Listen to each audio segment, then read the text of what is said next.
వృషభ రాశి వారికి అష్టమ మరియు ఏకాదశ స్థానాధిపతి అయిన గురువు ధన కుటుంబ స్థానమైన మిథునంలో సంచారం చేత మీ జీవితం అనేది ఆనందకరంగా సంతృప్తికరంగా సాగిపోతుంది.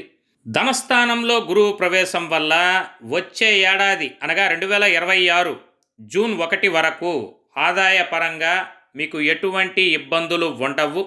మీకు అన్ని విధాల అన్ని మార్గాల్లో ఆదాయం అనేది చక్కగా వృద్ధి చెందుతుంది. ఒక రకంగా చెప్పాలంటే ఆదాయ వృద్ధికి ధన సంపాదనకు మీరు ఎంత ప్రయత్నం చేస్తే అంత మంచిది. మీ ఆస్తి పాస్తుల విలువ గతం కంటే అధికమవుతుంది. స్వగృహం అనే మీ కల ఈ ఏడాది నెరవేరుతుంది. ఉద్యోగ జీవితం చాలా బాగుంటుంది. వృత్తి ఉద్యోగ ఈ వీడియో గురించి పూర్తి సమాచారం కొరకు కింద కనపడుతున్న లింక్ని క్లిక్ చేసి చూడగలరు.